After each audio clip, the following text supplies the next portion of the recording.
My name is Ethan. At 25, my world is mostly confined to a compact apartment just outside the city, a place defined by its worn carpets and thin walls, but the affordable rent made it mine. My days follow a familiar pattern: an IT job at a tech company, takeout dinners, binge-watching shows, and the occasional night out with friends. Life had settled into a quiet, perhaps overly quiet, rhythm. That all shifted on a damp Tuesday when an envelope bearing a recognizable logo appeared in my mailbox. It was an invitation for my high school reunion. I was never the popular kid, more of a background character who was comfortably unnoticed. A knot formed in my stomach, not from the prospect of seeing old classmates, but because of one specific name on the attendance list: Lena Dawson. Lena was my first true love, the only girl I had ever envisioned a future with. We were inseparable through high school and even attended the same college. But our senior year, it all shattered. She ended things, claiming she wanted something more, someone with greater ambition and a clearer path in life. It seemed she had found him. Whispers had reached me months ago about Lena dating a highly successful entrepreneur named Jason. Now, printed on the invitation, was the confirmation that they would both be there. I found myself in my kitchen, staring at the card for an uncomfortably long time as a bitter taste filled my mouth. How could I possibly face her and act as if seeing her meant nothing to me? On Wednesday evening, still bothered by the thought of Lena and her perfect new partner, I had my first real encounter with Nina. She was my neighbor across the hall, a graceful and polite divorcee around 40, though our interactions had never gone beyond a few friendly pleasantries. She was everything I was not: poised, self-assured, and effortlessly chic. I walked into the elevator just as she was selecting her floor. Her gaze met mine with a slight smile. "Hey, Ethan," she said softly. Nina. "Long day," she affirmed with a nod, brushing a stray piece of hair behind her ear. "Much too long." I hesitated, the reunion invitation still clutched in my hand. Whether it was impulse or just plain awkwardness, I suddenly heard myself ask, "Hey, would you be willing to do me a massive favor?" Nina arched an eyebrow, her expression a mix of curiosity and caution.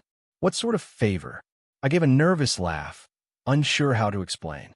"It's going to sound ridiculous when I say it. Try me," she encouraged with a gentle challenge. "My high school reunion is coming up," I confessed, holding out the invitation as evidence. "My ex-girlfriend is going to be there with her flawless new boyfriend." I trailed off, meeting her unwavering gaze. I was joking with friends that I should show up with a fake girlfriend to seem less pathetic. You know, someone mature and confident, the kind of person no one would ever see me with. Nina let out a soft, musical laugh before falling silent, her expression turning thoughtful as she studied me. I instantly wished I could take the words back, feeling a hot flush creep up my neck. "I'm joking, obviously," I added quickly, trying to salvage the situation. "It's a dumb idea. Forget I mentioned it." Nina's voice cut through my flustered apologies. "When is it?" My heart skipped a beat as I stared at her, confused. "What?" she repeated calmly. "I'm asking when the reunion is." I stood there frozen for a moment, trying to decipher her expression.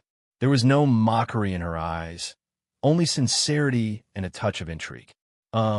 It's Friday night," I finally stammered, my confusion evident. Nina gave a slow, deliberate nod. "Friday is good for me," she stated, as if we were discussing a simple movie outing. "I'd be glad to help." I blinked, the surprise and disbelief washing over my face. "Are you serious?" "Why wouldn't I be?" she responded with ease, her eyes softening as her lips curved into a small smile. "Unless you're worried your old friends won't find it believable." I shook my head emphatically. "No, that's not it. You took me by surprise." As the elevator doors opened on our floor, Nina stepped out, turning back to me with an amused yet genuine look. "Then consider a plan. Send me the details." She walked toward her apartment, leaving me speechless in the hallway. My pulse began to race as the reality of the situation settled in. Nina, my elegant and mysterious neighbor, had just agreed to pretend to be my girlfriend. Was this a normal thing to do? Was it completely insane? It was probably a little of both. I spent the whole night tossing and turning, caught somewhere between exhilaration and deep unease. Her number was saved in my phone, but I hadn't sent a message. Finally, just past midnight, I hit send, providing the time, location, and dress code. My screen lit up almost instantly. "I'll be ready. Don't worry, I can be very convincing. Nina." Friday arrived all too soon, with the reunion casting a shadow over my day. I was nervous and unfocused at work, my thoughts replaying the elevator conversation, still baffled as to why Nina had so readily agreed. As the day wore on, my anxiety grew. What if it was obvious we were faking it? Even worse, what if Nina backed out? After work, I went home for a quick change. Before I could leave, I found myself hesitating outside Nina's apartment, suddenly nervous. Her door was slightly ajar, and I could hear the faint rustle of fabric from within. Without thinking, I peeked inside. I saw her standing before a hallway mirror, adjusting an exquisite black dress.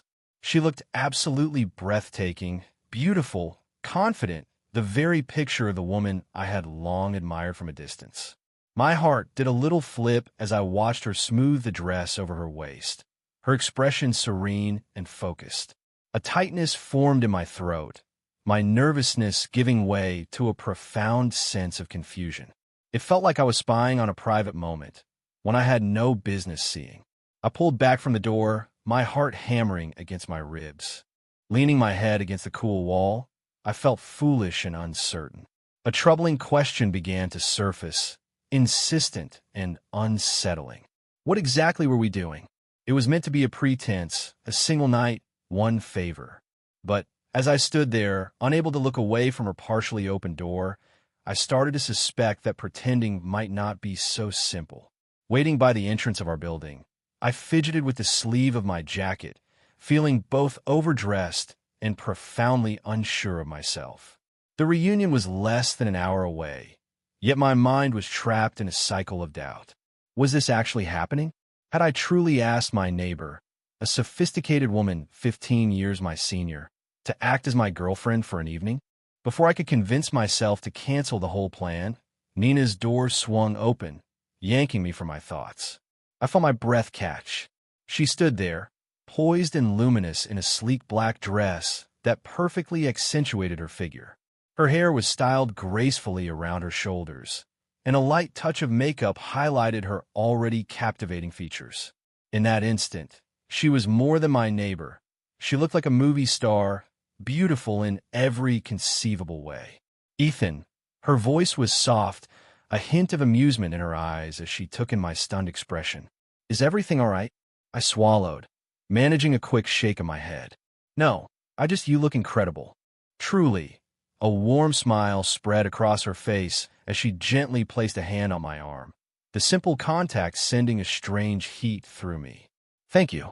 You don't look so bad yourself," she teased, expertly straightening my crooked tie. "Ready to make everyone believe we're madly in love." I let out a nervous laugh, the tension in my chest loosening a bit. "I have a feeling you're a natural at this." She gave me a wink and grabbed her clutch from a small table by the door. "Then let's go be the perfect couple for the night." The reunion was at a high-end restaurant downtown, and the moment we walked in, my anxiety returned. It had been 7 years since I'd seen most of these people, and I couldn't help but wonder about them, especially Lena. As we entered the buzzing room, Nina instinctively slid her hand into mine. Her grip was firm and reassuringly warm. She leaned in, whispering, "Just relax.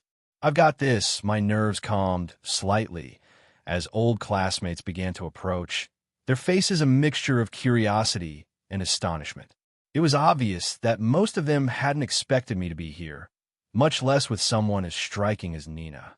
"Ethan," a familiar, surprised voice called out. My stomach lurched as I turned to find Lena standing there, her eyes widening as she surveyed us. Beside her was Jason, tall and polished. Everything I wasn't. Lena had matured, her features more defined, but she was still achingly familiar. "Hey, Lena," I said, forcing a polite smile. "Good to see you." Her gaze fixated on Nina, openly appraising her. "You too. And who is this?" Before I could answer, Nina extended her hand, her voice composed and confident. "I'm Nina, Ethan's girlfriend. The emphasis she placed on the word was subtle but natural, as if it were an undeniable fact. Lena's eyes narrowed almost imperceptibly, a strained smile forming on her lips. Girlfriend? Wow, Ethan, I didn't know. Nina squeezed my hand affectionately. Ethan can be a very private person, she replied gently, her gaze warm as she looked up at me. But we've been together for nearly a year now. Lena's mouth tightened. A year? I suppose I'm really out of the loop? Nina just smiled, unfazed by the obvious tension. Ethan mentioned you two dated a long time ago. It's lovely to finally meet you. Jason stepped in, giving my hand a firm shake. I'm Jason, Lena's fiancé. I nodded politely, my eyes catching the large diamond on Lena's finger. Congratulations to you both. Lena didn't reply, her focus still squarely on Nina. So, Nina, what is it you do? Nina smiled lightly, completely at ease. I'm an editor at a publishing house. It's not the most glamorous job, but I enjoy it. Lena forced another smile, clearly fighting to maintain her composure. That's nice. It sounds very stable. Nina just laughed softly, leaning against my side. Oh, we managed to keep things interesting. Life is never boring with Ethan. I felt a faint blush rise on my cheeks, trying to hide how much Nina's effortless performance was affecting me. She wasn't just acting a part. She was embodying it. Every glance, every touch, every word felt incredibly real and convincing. All through the evening, Nina kept her hand in mine. She called me babe, laughed at my jokes, and wove stories that made it seem as if we had genuinely shared a wonderful year together. My old classmates looked on with approval, openly admiring what they believed was our relationship. Several people even commented on how happy they were to see me settling down with such a fantastic woman. But it was Lena's reactions that truly caught me off guard.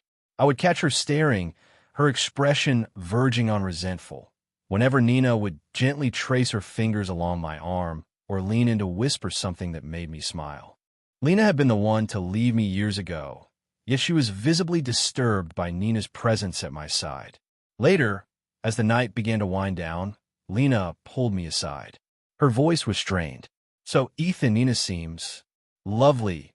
I looked across the room to where Nina was chatting with another classmate, and my voice softened without my intending it to. She is. Lena paused, the next question heavy with unspoken meaning. Are you actually serious about her? Or is this some kind of rebound? Her jealousy was startling, leaving me both confused and strangely satisfied. Honestly, Lena, I said carefully, I don't think I've ever been happier. A flicker of hurt crossed Lena's eyes before she masked it. I'm glad, she muttered before turning and walking away. During the quiet drive back to our building, Nina turned to me from the passenger seat, her voice soft. Are you all right? He nodded slowly, glancing at her. You were amazing tonight. I think they all bought it. Nina gave a quiet chuckle, her gaze shifting to the window. It was surprisingly easy. We arrived at our apartment complex much too quickly for my liking. I walked her to her door in a comfortable silence. When we stopped, Nina turned to face me, her expression softening as she looked up at me, her eyes warm and deep. I had a good time tonight, Ethan, she admitted quietly. It's been a long while since I've enjoyed an evening out so much. Even if it was just pretend, her words hung in the air between us, feeling heavier than I anticipated. She offered a gentle smile, unlocked her door, and slipped inside. As it clicked shut, I remained in the hallway, staring at the closed door for far too long. Even if it was just pretend, her phrase echoed in my mind. My heart was pounding, my feelings a tangled mess of uncertainty. What had started as a harmless favor, a simple deception, had morphed into something much more complex. I stood there, realizing with a sudden jolt that somewhere during the night, I had stopped pretending too. After the reunion, the dynamic between Nina and me changed. It wasn't a sudden, deliberate shift, but something subtle that grew in the space between us, a quiet comfort and an ease that wasn't there before. A simple nod in the hallway evolved into sharing coffee most mornings. She started texting me first, occasionally inviting me over, and I would invent reasons to linger by her door when saying goodnight. Our conversations deepened, moving past polite chatter into sincere discussions about our lives, our disappointments, and our aspirations. Nina began to share more about her past, her difficult marriage, the loneliness that followed her divorce, and how she had resigned herself to being alone until the night I made my absurd request. I discovered that beneath her composed surface was a woman who was profoundly thoughtful and kind, someone brave enough to take a chance, but protective of her own heart. One rainy Sunday afternoon, a gentle knock on my door pulled me from a nap on the couch. I opened it to find Nina standing there, looking both sheepish and charmingly vulnerable. "I'm so sorry to bother you," she began, "but my kitchen faucet just decided to flood the countertop." I smiled, stepping back to let her in. "I'm not exactly a plumber, but I can take a look." Her kitchen was immaculate and warm, filled with personal touches that made the space feel uniquely hers. She stood just behind me, watching as I worked on the connections under the sink. After several minutes of fumbling and a few near successes, I finally managed to stop the leak. As I stood up, feeling triumphant, I turned right into Nina. She was much closer than I had realized, just inches away. My heart sped up, and I was suddenly aware of everything about her. The scent of her shampoo, the warmth radiating from her. Her eyes locked with mine, and for a long moment, neither of us spoke or moved. The seconds stretched out as we stood there, suspended in a space somewhere between friendship and something more. Then, just as suddenly, Nina blinked and took a quick step back, turning away. "Thank you," she murmured, her voice uncharacteristically soft, a slight tremor belying her usual composure. "I really appreciate your help." I nodded slowly, my throat feeling dry as the intensity of the moment lingered between us. "Anytime," I replied quietly. After that day, I couldn't get Nina out of my head. My thoughts were consumed by her laugh, the gentleness in her eyes, and the unspoken things that hung in the air whenever we were together. I started to second-guess every gesture and every look, wondering if I was just projecting my own growing feelings onto her. But one crisp Saturday morning, an event unfolded that swept away all my doubts. We had impulsively decided to go grocery shopping together, a completely casual and normal outing. We strolled through the aisles, laughing and teasing each other. It felt incredibly natural until we rounded the corner into the produce section and nearly ran straight into Lena. She looked startled to see us, especially together. Her eyes darted between Nina and me, narrowing as if she was trying to solve a puzzle. "Ethan, Nina," she said with a cool, forced smile. "What a coincidence." I felt that old tension return, ready to offer a polite excuse and escape. But before I could say a word, Nina did something that took me completely by surprise. She casually linked her arm with mine, leaning against me with a warm and utterly convincing voice. "Lena, it's good to see you again." Lena was visibly taken aback by Nina's comfortable display of intimacy. "I didn't realize you two were still together." Nina smiled calmly, completely untroubled by Lena's pointed tone. "Of course we are," she said brightly, giving my arm an affectionate squeeze. "Why wouldn't we be?" Lena faltered, her smile growing even more rigid. "I just wasn't sure. You know how it is. Sometimes people put on a show for reunions." Nina's laugh was soft and sounded entirely genuine. "Oh no, we're quite real. I can promise you that." My pulse hammered in my ears at Nina's confident statement. For a second, I wondered, was she still acting, or had the line between pretend and real blurred for her as much as it had for me? Lena made a hasty excuse and hurried away, clearly unsettled by the encounter. As she left, Nina gently unlinked her arm from mine and quietly went back to our shopping, as if nothing had occurred. But something significant had just happened. The entire drive home, my mind was racing. I desperately wanted to ask her about it, about us, but the fear of rejection held me back. I couldn't risk ruining the fragile connection we had built. So instead, we drove in a comfortable quiet, the memory of her touch still warm on my skin. That night, alone in my apartment, I couldn't shake the image of Nina's calm confidence in front of Lena. It hadn't seemed like a performance, not that time. It felt authentic, sincere. It felt as if Nina truly wanted the world to believe we were a couple. But why? Had her feelings changed too? Or was she just a much better actor than I had ever guessed?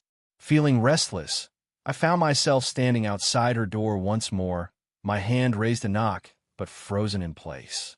My heart was pounding, a knot of nerves tightening in my stomach. What was I doing? Was I about to risk everything on a feeling that might exist only in my own head? I pulled my hand back, stepping away. My heart was a chaotic mix of hope and fear. I didn't trust myself to speak without destroying what we had. But walking away felt wrong, too. So I just stood there in the dimly lit hallway, caught between action and inaction, between pretending and reality. I closed my eyes, rested my forehead against her door, and felt completely lost. Where are we now? I whispered into the quiet, a question for her, for myself, for the universe. Between pretending and falling in love, where do we actually stand? The only answer was the low hum of the lights and the frantic, confused beat of my own heart. Days went by, and it was clear something had shifted. Nina was avoiding me. It was subtle. Missed morning coffees, texts that went unanswered, and quick departures from the building timed to avoid running into me. At first, I tried to convince myself it was a coincidence. But as the days passed without her warm smile or gentle hello, a hollow feeling settled in my chest. I tried to lose myself in work, to find any distraction, but her absence only made me realize how integral she had become to my daily life. I missed her laugh, our easy conversations, the simple comfort of knowing she was right across the hall. After 4 days of this painful silence, I knew I couldn't let it go on. I summoned my courage and stood at her door, promising myself I wouldn't leave this time without an explanation. My knock felt loud in the quiet hallway. The silence that followed was agonizingly long, and with each passing second, my heart pounded harder as doubt and worry consumed me. I was about to give up and leave when the door creaked open. Nina stood there, her expression guarded, her eyes refusing to meet mine. "Ethan," she said, her voice barely a whisper. "Hi." Her reserved greeting sent a shiver through me, but I managed a small smile. "Hey, can we talk?" She hesitated for a moment before nodding slowly and stepping back to let me in. Her apartment, usually so welcoming, felt tense tonight, mirroring the unspoken awkwardness between us. She closed the door and turned to me, her arms crossed over her chest in a protective gesture. "I've missed you," I said softly, breaking the thick silence.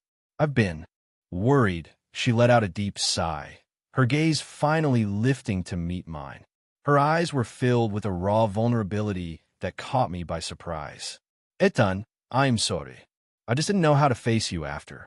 Her voice faded as she looked away, struggling for the right words. "After what?" I prompted gently, taking a step closer. "Did I do something wrong?"